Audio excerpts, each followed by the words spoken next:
Good morning and welcome back to Margin. This morning we're going to talk about why it's so hard to be present with other people. So let's jump right into it.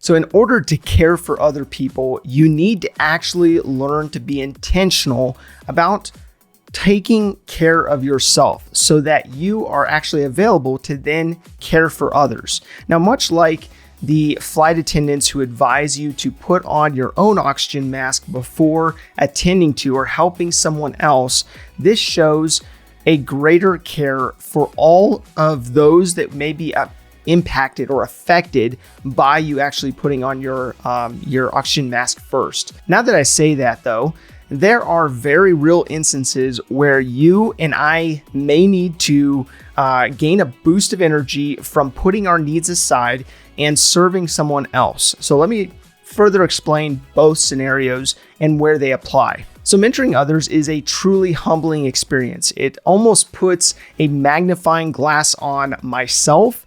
And if you haven't taken the time to really process, think, and even pray through what needs to be communicated to that individual, it shows. So you can easily then fumble the ball and not give the best advice due to being distracted more or less with your own thoughts, your own feelings about the issue at hand, rather than being intentional to tell them actually what needs to be communicated. So I believe this is why there's so much poor financial advice floating around. I've heard so many different perspectives relating to personal finance from different people who have had different experiences. So people learn their principles off of content posted by random people like this guy. So you may be listening to certain content on the internet that may actually not advise you properly. Now, these people all have their own experiences, their own successes and failures,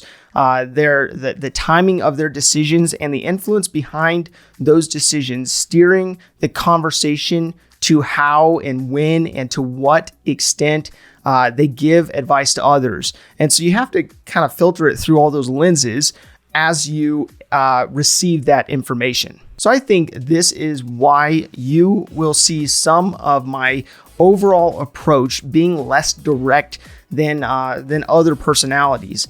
And I say that this is really because there are very real aspects to the finance field to avoid, while others that greatly depend upon the individual situation at hand. So you can't really use a one fixes all approach. So let me encourage you briefly to stop and reflect on this. Think about what advice you've been given over the years, or maybe even you've given someone in the last few weeks, real recently, and properly think through whether you would have given the same advice and whether those people that gave you advice ever came back and corrected themselves.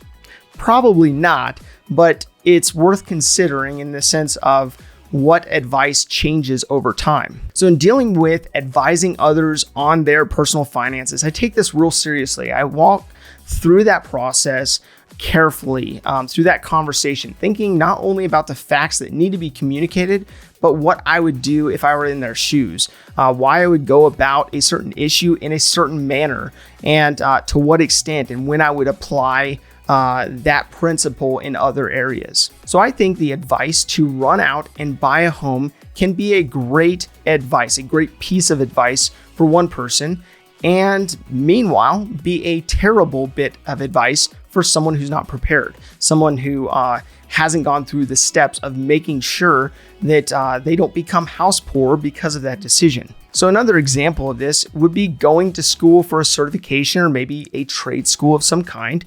That may be a really good piece of advice for one graduate, while another person, it may be a better fit for them to go get a degree or to build up their experience otherwise. And so you have to be mindful of the fact that everyone is on their own individual journey. So knowing where you stand on a matter is important, but more importantly, why you have the position in the first place is a whole different aspect that you should be considering. Before sharing advice to someone about their marriage, about their finances, about their relationships, or some other aspect of their life that you feel aptly equipped to speak to, keep in mind that the person across from you is on their own unique journey. Their journey is not going to look identical to yours, and that's okay. So I once faced this realization when I was mentoring a guy about starting a business. Now, he was in marketing. He had studied the marketing field and was actively in that field, but he really had a knack for design, knowing that he had great potential and true capability, and I wasn't blowing smoke. And he also had a path to explore this area that he was so excited about and passionate for. So I must have talked to him for about 3 to 4 years on and off, starting conversations about his dream. So after quite some time, he actually started the business and decided to, basically pursue it fully. And then he lost interest, shut it down, and no longer pursues that. So one day I had someone give me some specific advice that I thought I would share today because it applied to that individual in that situation. Now, they stated that you can't want for someone else something that they don't want for themselves. So that means that you can be excited for their potential. You can try to lead them in the right direction. You can give them nuggets of wisdom, but at the end of the day, they have to make the decision. They have to decide that they're going to pursue that and that they're going to sacrifice other things in order to do that. So you can see all the potential in the world in another individual, and you can lead them to that water, but you can't make them actually drink the water. So why not use this opportunity to think through the aspects of your own life that may be hurting your ability to be the right influence in another person's life. Now, this may simply be the need for you to look at your own biases, maybe your own hurts, maybe your own hurdles or your perspective, and simply step back and listen. Listen to what the other person has to say before inserting your agenda, your thoughts, and your assumptions to what they will communicate.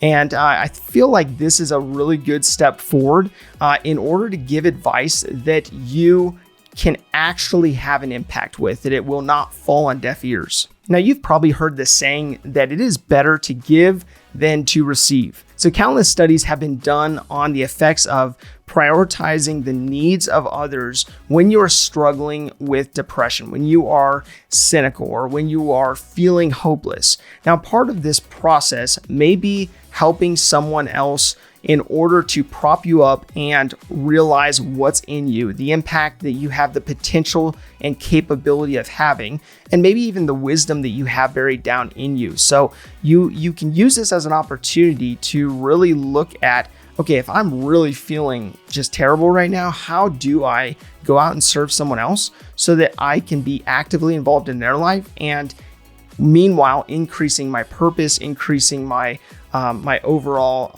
excitement for life, because I see the difference I'm making. Now, it's been proven that we are lackluster at best with multitasking. So I'm king of that. I'm terrible at multitasking. So I would just encourage you, take the opportunity to remove your biases that you may have. Be fully present with that individual. Provide only advice that you can really stand behind, and set aside the distractions of anything that could be getting in the way from giving them your full attention, so that they feel like they're the only person in the room. Now, my call to action today is to think through who you need to be fully present with, preparing your mind and motivations, then speaking life into that person will make all the difference. And I believe that so many people, go through life and they're either not encouraged because people aren't taking the time to do that, or they're given bad advice from people that are worn out and exhausted and are cynical and so on and so forth. So really being mindful of how you can best bring value to them will be so important in your journey to develop other people. If this information is helpful to you, please do like, subscribe, and hit the notification bell so you're reminded to come back on a daily basis and improve managing your personal finances. Thank you for your time. Enjoy your day. We'll see you back here tomorrow.